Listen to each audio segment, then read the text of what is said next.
Have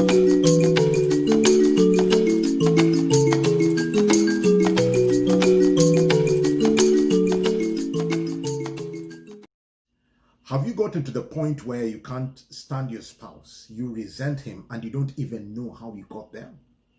My name is Pastor Tony Gubanga, your marital coach and your relationship expert.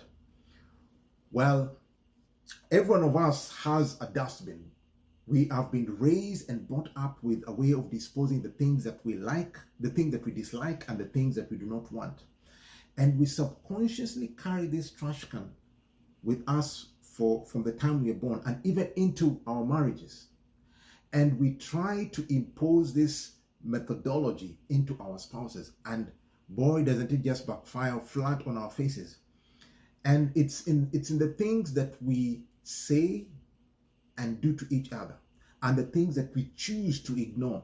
You see, when you get married, everyone comes with their own quirks and their own peeves.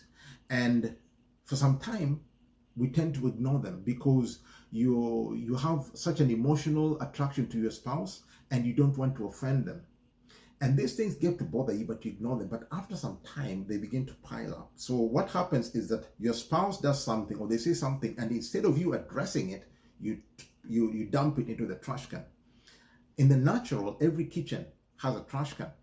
And we put there food that is the leftover foods and the things that we do not need.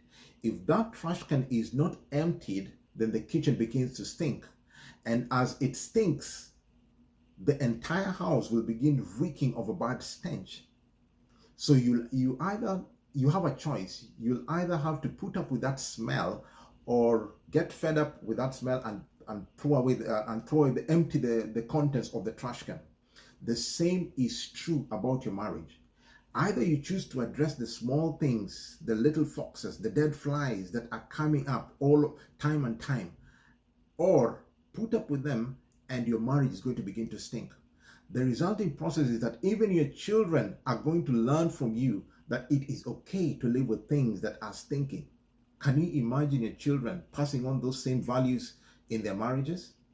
So today you have a choice to either begin addressing your trash can, dumping the contents, and living in an atmosphere that is not hazardous, because if you do not empty that trash can, guess what's going to happen to your marriage? It's going to begin stinking, and it's going to become a hazard. And worse than that, it can catch a disease. And you all know that if a disease is not treated, it can be fatal. Do you want your marriage to die? I don't think so. So start doing something about your marriage, and let's empty the trash can in our marriage, and let's see our marriages develop a sweet and smelling aroma. God bless you so much, and please remember to subscribe.